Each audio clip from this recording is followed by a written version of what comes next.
If you watch your monitors, ladies and gentlemen, you'll get an idea of what the next piece is about, because this is about something which happened a long time ago, but many of our viewers will remember it. And those who don't remember it themselves were told about it by their parents.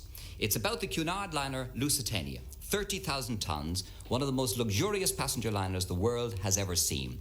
A floating palace in which the rich and famous wanted to travel.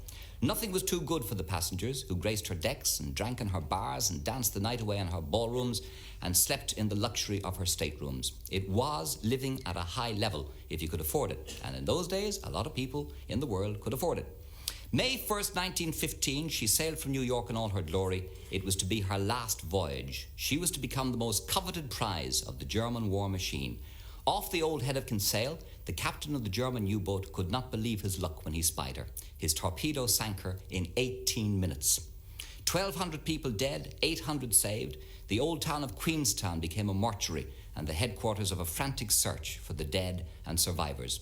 Friends and relations in America and Europe waited stunned for word to filter through about their loved ones. The old church cemetery near Queenstown became the site of mass graves for the victims. They were the victims of the first deliberate attack on civilians in wartime, the tragedy of the Lusitania. Des Hickey, with Gus Smith, has written a story, the definitive story of the Lusitania disaster. It's called 7 Days to Disaster, in which he tells the story through the words of eyewitnesses, the people on the ship, the people in the U-boat, the people in America, the people in Europe, the people in Ireland, indeed. A very, very exhaustive piece of research.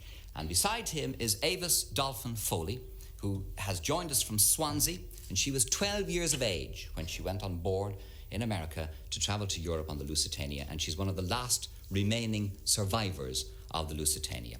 Avis, perhaps we could start with you, and who in fact saved your life and how did it come about?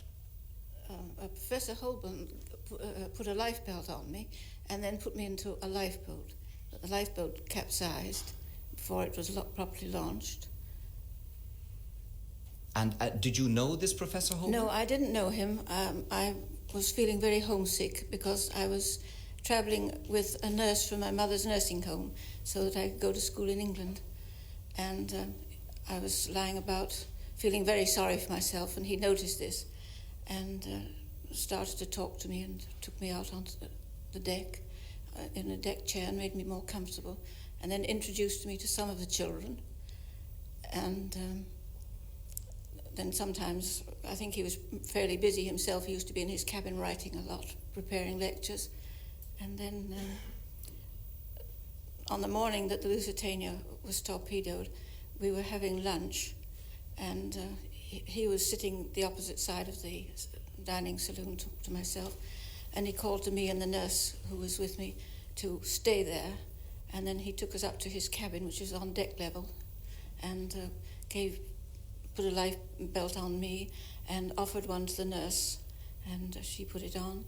And also her friend who was travelling with her but refused the life belt, as he was a family man, thought he should have the life belt. And he said he would keep it if he could put us in a boat. And he did put us in a boat. But he saw two men jump into the lifeboat as she was being lowered, and that tipped us all into the water. And what happened when you were tipped into the water? Well, I was dragged down by the tow of the sinking ship. And then when I came up, I hit my shoulder on something which turned out to be a sort of life raft, not a proper lifeboat, but a life raft.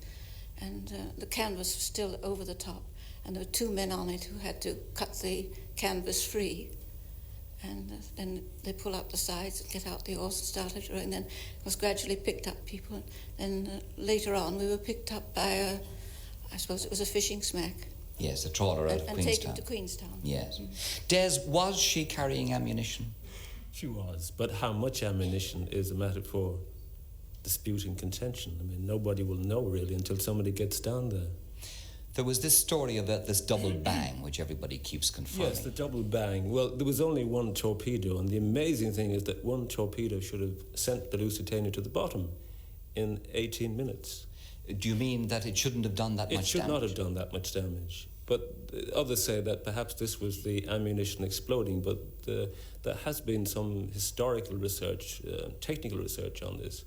And the idea is that no, it could not have been the ammunition, but it was possibly boilers exploding, because there was also a lot of debate about the construction of the Lusitania, the way it was built, that it wasn't a very safe ship. It was very top-heavy, and possibly the boilers exploding sent it to the bottom. The astonishing thing that I saw in your book was that the passengers actually saw the torpedo coming for them. Yes, a number of them did.